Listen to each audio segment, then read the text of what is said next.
How's it going, you guys? Good evening. Live up, leaders. I love it. How's it going? Good evening, good evening. We're going to just wait a few minutes until this room fills up. So in the meanwhile, I just want to find out if you've been on any of my calls in the past. Hi, good evening or good morning. Everybody's from all over. It's the beauty of this. Christy! I love it. Live it up, leaders, baby. You rock. How was your trip to Georgia? Hey, Bill, how's it going? Yeah. So tonight we're going to be talking about the attitude of gratitude and the science behind it and what it actually brings into our life. So this is a really cool one. This is one of my favorite talks. Thank you for all those beautiful hearts. I love my girl. So I have been scoping quite a bit lately. I hope you guys have been enjoying them. So every Monday, Wednesday, and Friday at 6 o'clock or just after 6 o'clock in the morning, Eastern Standard Time, I do a 17-minute metabolic workout. And it is science-based. It is proven. Optimally, you want to work out 5 times a week. But if you even do 3 or 4 times a week, you're going to see some amazing results. So join me every Monday, Wednesday, and Friday. And they are rebroadcast and played on here, obviously, for 24 hours. But they're also on my YouTube channel, Becca T-Bon and Becca T-Bon Fit, and my website. Hi from New York. Tart Heels. Is that Tar Heels? I don't have my glasses on. How's it going, Josh? How's it going? You lost inches with your workouts. Oh, I'm so glad, girl. I know you've been having some fun with them, so thank you for sharing them. If you guys want to go ahead and just click down there and share, hey, go ahead and click down there and share this so that we can quickly fill up the room and get as many people hearing this. This is a message that is going to raise our vibrations, so I get confused. So when I look here, do I look at you? And when I look here, I'm not looking at you? Thank you for sharing, Christy. So go ahead and populate the room. Let's just share it up and let's get started here. So tonight's call is on gratitude. And I know that all of you guys who are coming on here, you know, we all have a level of gratitude. And I'm going to teach you 2 different type of gratitudes that I've learned, and it comes down to even being or feeling at times that we're conditional or unconditional. And at the holiday times, it can be even more trying because we could be finding ourselves in circumstances, in places, and with certain people that don't really raise our vibrations. So we really want to find a place where we raise our own vibration and our own gratitude check. So the call tonight is going to be really fun and important. I'm going to give you 5 steps to change up your gratitude practice. If you're in a gratitude practice already, sometimes we get stale in them, or we kind of find ourselves repeating on and on about some of the same things, and that's good, that's great. But we're going to stretch ourselves a little bit out of the box today with 5 different ideas, and maybe one of them will resonate with you to take your gratitude practice to a different level. So I'm going to go ahead and get started here because I want to really honor your time. And first, I just want to define gratitude. And gratitude is the quality of being thankful. It's the readiness to show our appreciation for and to return to kindness. So it is the feeling that we take and the appreciation that we take in returning ourselves to a place of kindness. And that in itself will raise our vibration. When I was studying and learning more and more, you can never stop studying. And we all know how and what it feels like to be grateful. I know that. At some time in your life, you were grateful for maybe a job, or being able to get a good grade on a test, or getting your driver's license, getting a car, a friend taking you for dinner, or somebody holding the door for you. The simplest level of appreciation is gratitude.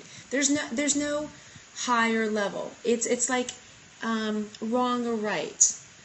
When you do something that's not in coherence with rules and regulations, it's wrong. It doesn't matter how wrong it is. God doesn't see levels of wrongness. You're either doing things on the correct side or you're not. And so the same thing levels down with gratitude.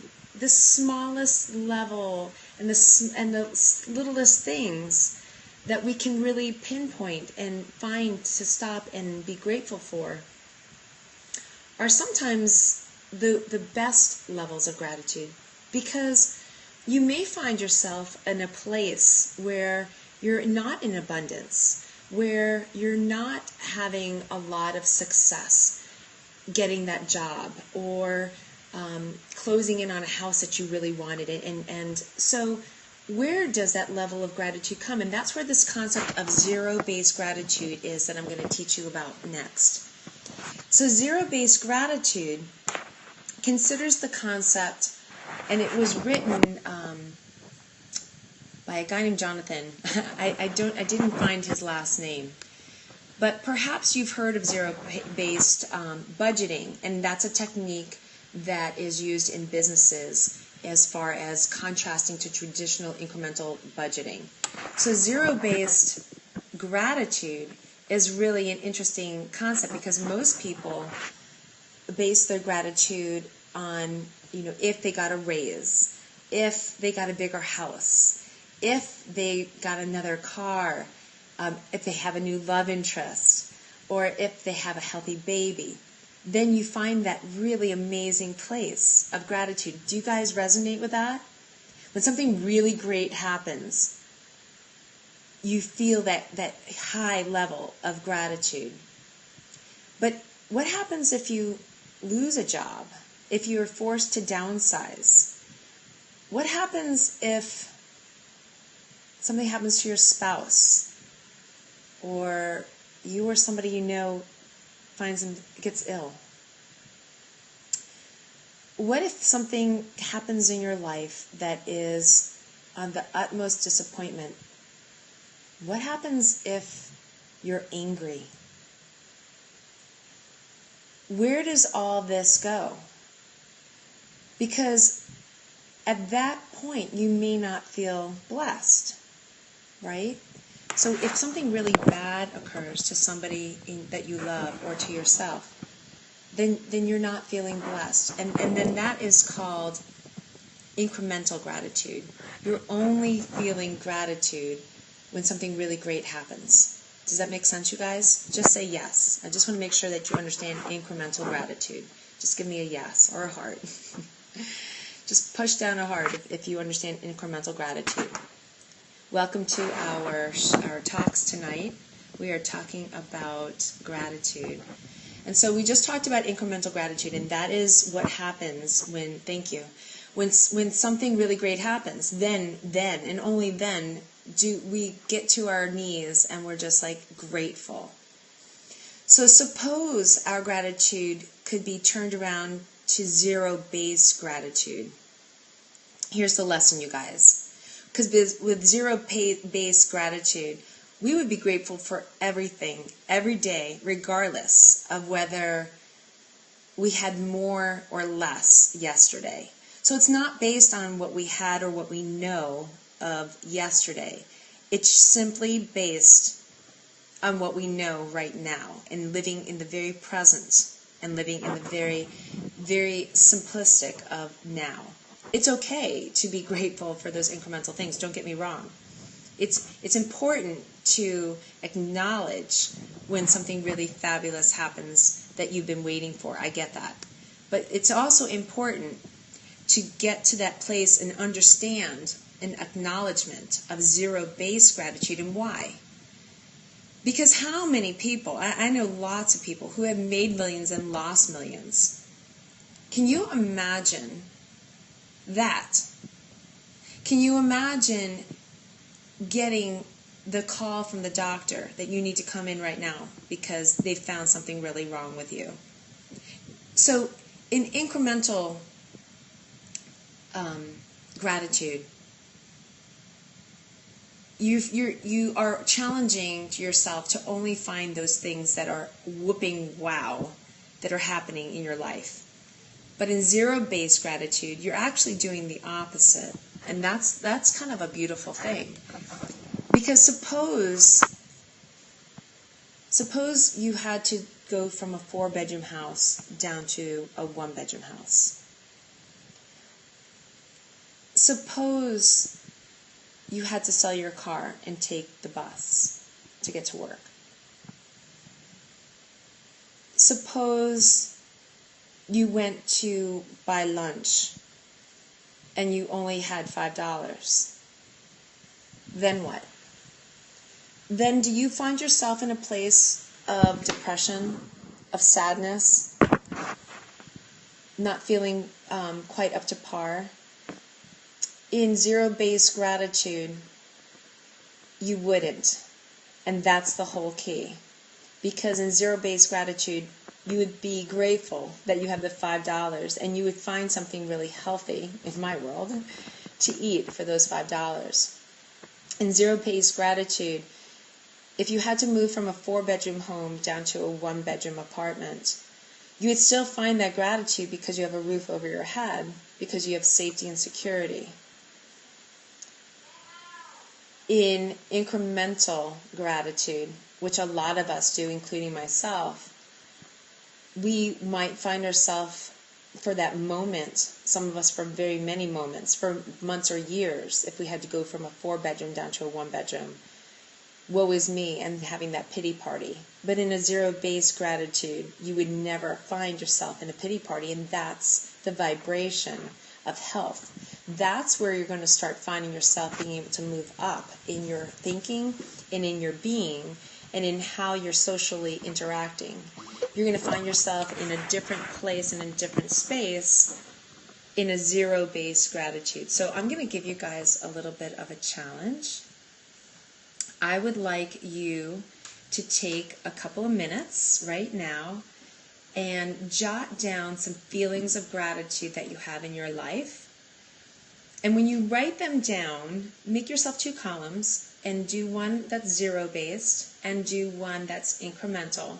And just take notice of the things that you normally find that are maybe on the incremental side, and challenge yourself to list some things that are on the zero-based side. So go ahead and do that. I know I have not given you guys any homework or classwork before on my calls, but I thought we might do that today. So, or just take note of this and do it when you go to sleep tonight.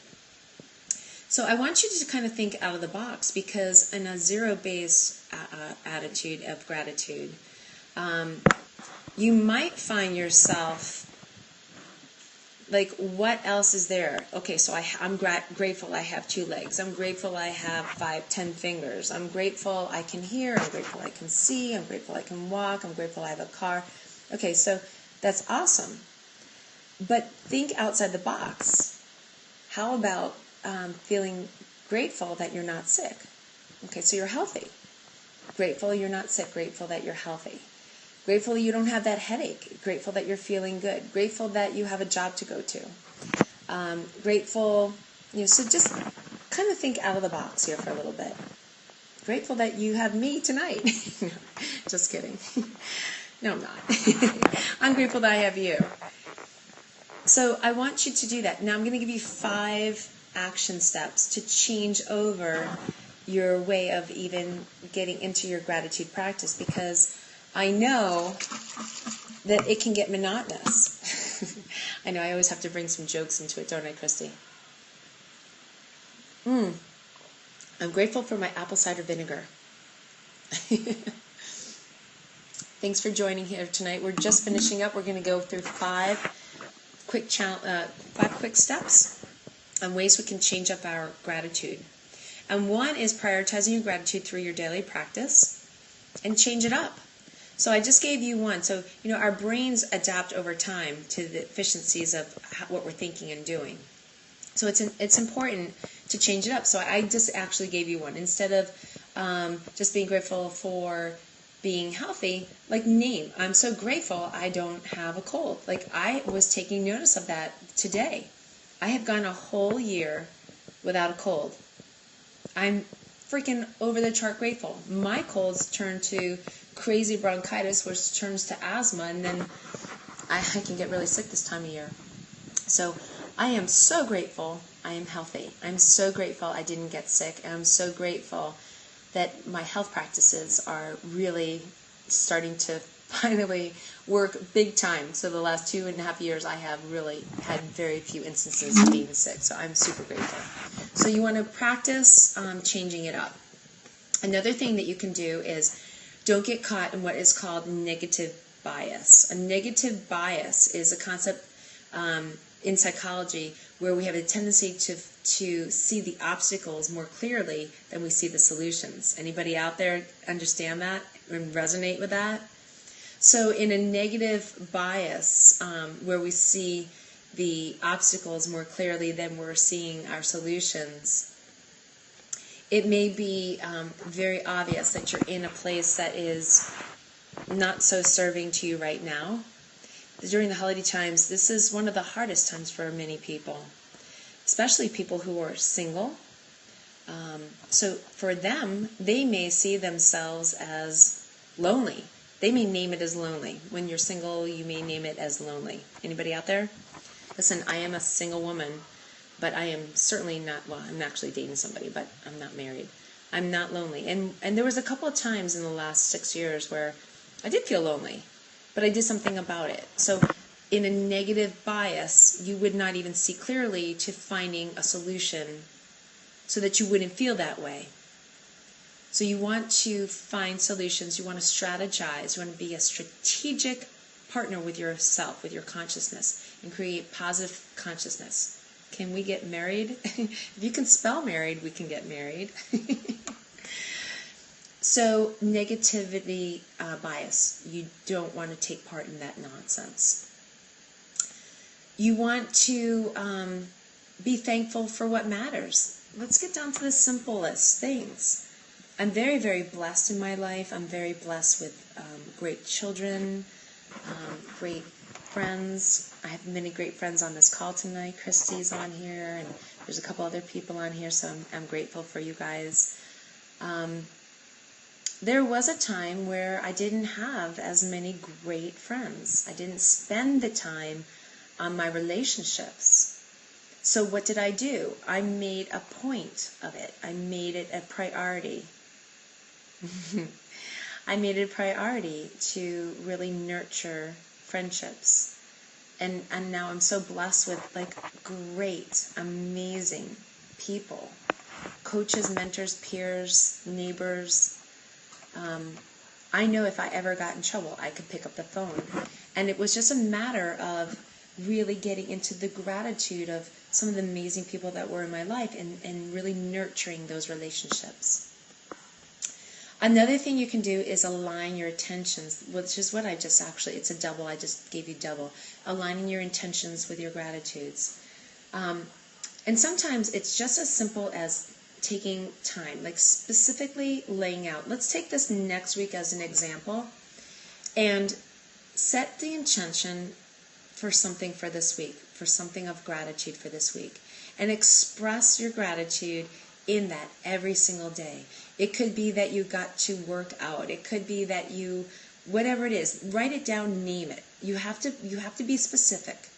Set your intention for a whole week on one specific thing and really work at it until that vibration is just like overwhelmingly beautiful. So the last thing you want to do, like I just said, now I kind of grouped them all in together, is be specific. When you're sharing a gratitude, as in you're sharing a prayer, I believe in being as specific and authentic as possible. Bearing it down, if it means crying about it, then do that. just be really, really clear. So I found these tips on Chopra's website, and I just want to give him credit for it because I don't want to steal it. But I kind of wanted to share some of that with you because it's really important. Gratitude, and I was talking to somebody else, I forgot where I was, I think I was in the Bahamas, and I met somebody, and I don't know what I was doing, but I said something about being grateful. And then he said he found himself to be a very negative person. And his sisters were telling him that he repeatedly complained a lot, day in and day out. They found him to be a complainer. And then he started to listen in, and he realized, yes, he was getting attention from his parents every time he complained. So he was this complainer. And so he turned it around, and he started to practice. He did a 30-day practice of gratitude. So do it, guys. Let's do it. 30 days of gratitude. And he said at the end of 30 days, he felt so happy and so relieved, and he felt so different, and he felt so alive. And he felt like he had more energy. He was not in that place of woe is me anymore. He was in a place of gratitude. And that comes right back down to incremental gratitude versus zero-based gratitude. When we find the things that are of simplest in our life, the basic components of what our needs are, and we find the gratitude in those, then it's okay when something really great happens to be grateful. But I'll tell you, I run a red light. I am grateful. I stop and I say, thank you, Jesus. Thank you, thank you. Thank you for saving me, for protecting the person who I crossed over. Thank you for letting my car go fast enough to get through this, whatever. Be grateful for every little thing, and you're going to find yourself like this bubbly, happy person. It changed my life, for sure. And that's why I wanted to kind of study about it, because I didn't even understand what I was doing. I just was told, start doing these practices by somebody else like 6 years ago. And so I started doing them, and it really did change. So there you go, guys. Attitude of gratitude. It is something we all need. In the holiday times, it can be a burden. We can feel sad. We can feel alone. We can feel ashamed. Maybe you're unemployed. You don't have money for gifts. I got to tell you something. I challenge you to come up with something very creative that doesn't cost money to do something for people. I don't care how much money you have. I don't care how much money I have. It's not about the things that we give. It's about the experience that we share. So find moments and create that attitude of gratitude. I will be on tomorrow morning at 6 o'clock doing my 17-minute metabolic workout. I'll see you Monday, Wednesday, and Friday for that. And you just never know when I will pop in and do some food cooking and preparation, and just pop in and say hi. So thank you for coming on, and have a blessed night. Have a great week of attitude, of gratitude, and let's squeeze it down into that zero-based. Right. Ciao for now, you guys. Does anybody have any questions, actually, before I hang up? Anybody have any questions on attitude? See you tomorrow. Great. Thank you. All right. I have a couple of free things on my website. You can go to BeccaTbon.com and download. This is my gratitude for you guys. Flush the Flap. It is a 2-day download, a 2-day detox with soups and different waters and different foods and spices that will help you, especially during these holiday times, kind of get rid of some of that extra uckies that are building up. So Flush the Flab is there. And there's some other programs, retreats, and ways to stay connected and work with me if you're interested. Flick the Flab. No, Flush the Flab. BeccaTbon.com. It's BeccaTebon. Okay. All right, you guys. So thanks for joining, and I will see you tomorrow morning. Ciao for now. It's not going down.